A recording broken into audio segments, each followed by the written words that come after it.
नमस्कार दोस्तों। न खाएंगे न खाने देंगे यह स्लोगन किस पार्टी का है आपको अच्छे से पता होगा। कुछ इसी तरह के स्लोगन से सत्ता स्थापित करने वाली बीजेपी सरकार पर 2016 में हुए राफेल डील को लेकर के भ्रष्टाचार और धांधली की उंगली उठने लगी। हालांकि जब यह डील शुरू हुई थी तो शुरुआत से ही विपक्ष में बैठी कांग्रेस सरकार इस पर उंगली उठाती रही है, लेकिन कांग्रेस के आरोपों में कितना दम था। 2019 में बीजेपी ने एक बार फिर से पूर्ण बहुमत की सरकार बना करके इसका जवाब दे दिया था। और आज जब भारत के पास 14 राफेल आ चुके हैं और कहा जा रहा है कि बाकी के अप्रैल 2022 तक आ जाएंगे, तो इन्हीं के बीच जो है अभी बीते कुछ दिनों में 3 जुलाई को फ्रांस में हुई ताजा गतिविधियों से एक न्यूज निकल के सामने आती है कि भारत और फ्रांस के बीच हुई इस राफेल डील की आपराधिक जांच के लिए जो है फ्रांस ने एक फ्रांसीसी जज की नियुक्त की है। आखिर फ्रांस में चल रही इस राफेल डील का भारत से कितना कनेक्शन हो सकता है, यह कितना प्रभाव डालती है यह जांच भारत पे, जिसे लेकर के जो है कांग्रेस और बीजेपी में एक बार फिर से जुबानी जंग शुरू हो गई है। इन सभी चीजों पर बात करने से पहले आइए इस मामले को जो है शुरू से समझते हैं।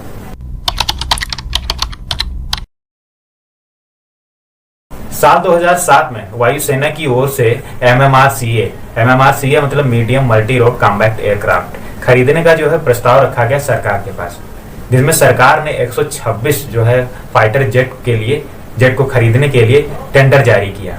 इसके बाद जिन लड़ाकू विमानों को खरीदना था उनमें से अमेरिका के बोइंग सुपर हार्नेट, फ्रांस के डसॉल्ट राफेल, ब्रिटेन का यूरोफाइटर और रूस का मिखोयान जैसे एयरक्राफ्ट शामिल थे। मई 2011 में एयरफोर्स ने इन सभी में से राफेल और यूरोफाइटर को शॉर्टलिस्ट किया। फिर जनवरी 2012 में राफेल को फाइनली सेलेक्ट कर लिया गया, क्योंकि राफेल ने सबसे कम दर पर विमान उपलब्ध कराने की जो है बोली लगाई थी। इस डील में भारत को 126 फाइटर जेट खरीदने थे, जिसमें 18 fighter jet ready and fly condition में देने की बात हुई थी और बाकी के 108 फाइटर जेट डसॉल्ट एविएशन की मदद से HAL मतलब हिंदुस्तान एरोनॉटिक लिमिटेड में मैन्युफैक्चर किया जाना था। मतलब यहाँ पर जो 108 फाइटर जेट बनने थे उसमें डसॉल्ट एविएशन अपनी टेक्नोलॉजी जो है HAL को ट्रांसफर करता, जिससे भारत जो है अपने खुद के मेड इन इंडिया एयरक्राफ्ट बना पाता। 3 मार्च 2014 डसॉल्ट एविएशन और HAL के बीच एग्रीमेंट साइन होता है और इस एग्रीमेंट का बेस होता है कि इन 108 फाइटर जेट को बनाने में 70% वर्क इंडिया का रहेगा और बाकी का 30% वर्क इसमें डसॉल्ट एविएशन करेगा। इस डील में सभी चीजें 2015 तक लगभग फाइनल हो चुकी थी। तभी जो है डसॉल्ट के CEO एरिक ट्रैपर ने कहा भी था कि इस डील का 96% पेपर वर्क कंप्लीट हो चुका है। अब शुरुआत होती है न्यू राफेल डील की।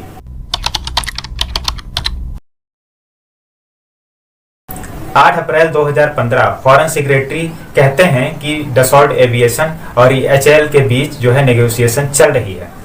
उसके 2 दिन बाद मतलब 10 अप्रैल 2015 को मोदी जी फ्रांस दौरे पे जाते हैं और इस पुरानी डील की तस्वीर अचानक से बदल जाती है।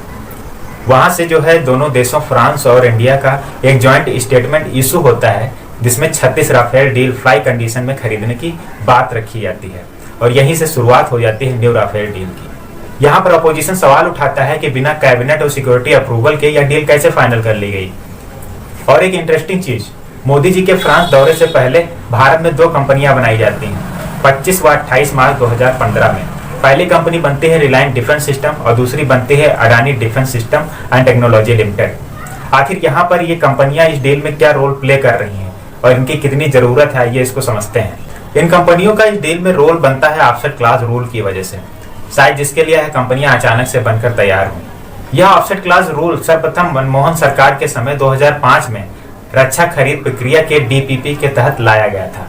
इस ऑफसेट क्लास के अकॉर्डिंग जब कोई विदेशी कंपनी इंडिया में अपना प्रोडक्ट सेल करती है या कोई बड़ा सौदा करती है, तो उस सौदे का कुछ हिस्सा, कुछ परसेंट जो है इंडिया में उस विदेशी कंपनी को इन्वेस्ट करना होता है।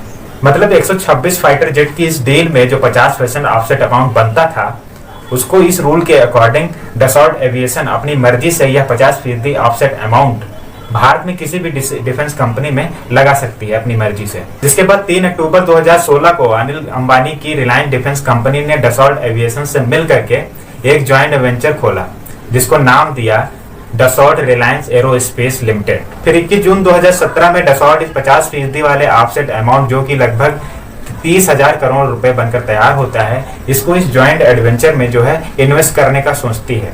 जिस पर अपोजिशन और राहुल गांधी ने बार बार सवाल उठाए कि एचएल जैसी कंपनी को छोड़ करके मोदी सरकार इस रिलायंस कंपनी को जानबूझ करके जो है सामने रख रही है, जिसको विमान बनाने का तजुर्बा भी नहीं है। इसके बाद 21 सितंबर 2018 तक यह कंट्रोवर्सी और बढ़ जाती है, जब फ्रांस के पूर्व राष्ट्रपति फ्रांक होलांदे, जो कि 2012 से 2017 तक इस डील के मौजूदा जो है इस डील के समय मौजूदा राष्ट्रपति थे, उनका बयान आता है कि जो है रिलायंस डिफेंस कंपनी को मोदी ने खुद जो है ऐसा ऑफसेट पार्टनर चुना है। इसके बाद अगली कंट्रोवर्सी शुरू हुई थी राफेल के प्राइसिंग को लेकर के।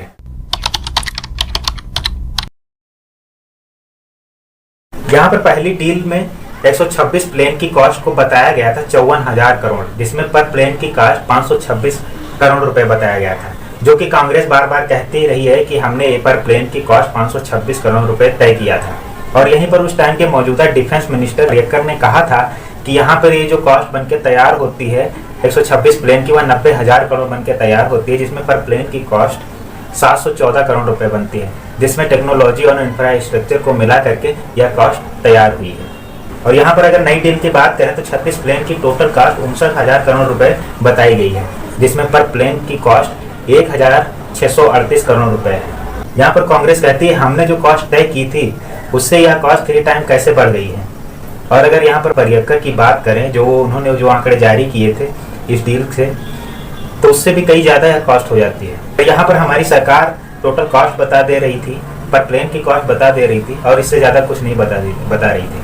गवर्नमेंट कहती है कि नेशनल सिक्योरिटी के रीजन के चलते इससे ज़्यादा और नहीं बताया जा सकता। जिसके बाद सारा मामला दब जाता है। सुप्रीम कोर्ट राफेल डील को लेकर दाखिल की गई सभी याचिकाएं खारिज कर देता है और 29 जुलाई 2020 को राफेल की पहली खेप भारत आ जाती है। जब सारा कुछ सही है तो फ्रांस में राफेल डील को लेकर जांच किस बात की हो रही है? क्यों जो है कांग्रेस के रणदीप सिंह सुरजेवाला कहते हैं कि जो है राफेल घोटाले का सच बाहर आएगा। सुरजेवाला कहते हैं कि फ्रांस में अब जो ताजा खुलासे निकल के सामने आ रहे हैं उसने इस जो है विवाद में शक की कोई गुंजाइश नहीं छोड़ी है। वह कहते हैं राफेल में जो है भ्रष्टाचार साबित है, सामने है।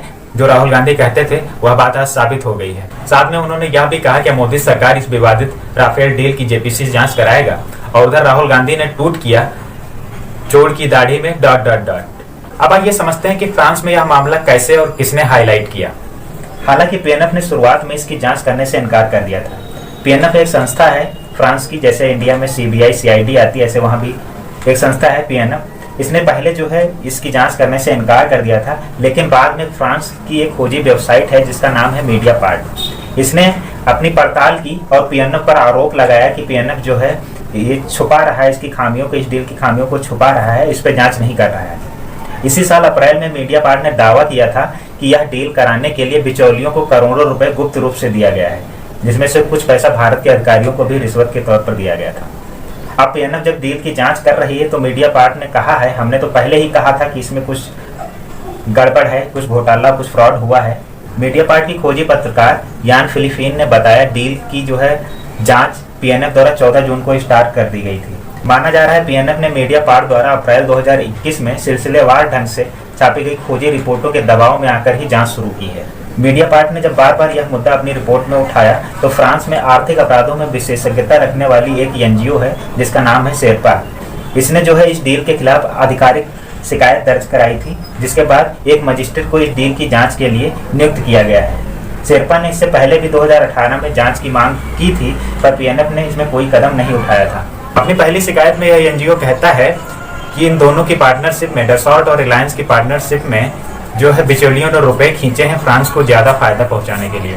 और दूसरी शिकायत में यह एनजीओ शेरपा कहता है कि इस डील में, इस राफेल की डील में लोगों को नाजायज कैंडिडेट बनाया गया है और जो है इसमें पक्षपात जैसे भी केस सामने मिले हैं देखने को।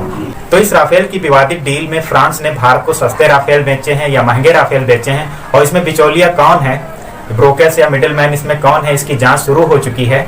अब देखना यह है कि फ्रांस सरकार इस राफेल घोटाले को साबित कर पाएगी या नहीं। आज के इस वीडियो में इतना ही। अगर आपको यह वीडियो इन्फॉर्मेटिव लगा हो तो लाइक कीजिएगा, चैनल को भी सब्सक्राइब कर लीजिए ताकि आपको ऐसी वीडियो मिलते रहें। जय हिंद।